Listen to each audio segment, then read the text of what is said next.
tanya, raya tahun ni balik mana? Saya tak balik kampung. Assalamualaikum Puan. Ya, Waalaikumsalam. Puan, raya ni balik mana? Of course lah, kampung cikgu Besut. Okey, raya apa tu, ada ucapan raya tak? Okey. Untuk semua anak-anak murid cikgu SK Jalan Kuantan 2, cikgu ucapkan selamat hari raya.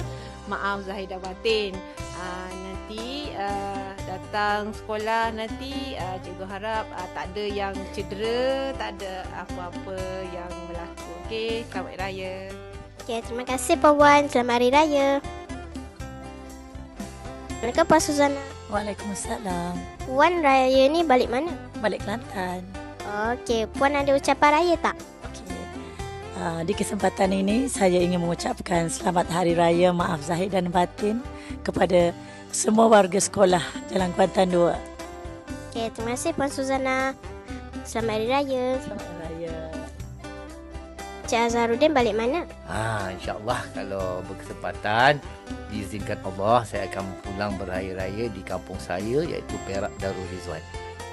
Okey, Encik Azharuddin ada ucapan raya tak? Ucapan raya Okey, untuk semua warga SK Jalan Kuantan 2, saya ucapkan selamat Hari Raya Aidilfitri. Maaf lahir dan batin. Semoga bergembira semua di Hari Raya. Okey, terima kasih Encik Azharuddin. Sama-sama. Selamat Hari Raya. Assalamualaikum Puan Hasniza. Waalaikumsalam. Puan Hasniza, raya ni balik mana? Saya balik Terengganu Darul Iman. Okey, Puan Hasniza ada ucapan raya tak? Okey, di kesempatan ini saya mengucapkan selamat Hari Raya kepada seluruh warga sekolah, para ibu bapa, AJKP IBG dan komuniti Taman Tasik Titiwangsa. Dengan ucapan selamat Hari Raya Aidilfitri, maaf zahir batin, jaga diri, jaga keselamatan, pesan dengan ibu ayah, hati-hati balik kampung, jaga kesihatan. Okey, terima kasih Puan Hasniza. Selamat Hari Raya. Selamat Hari Raya, maaf zahir batin.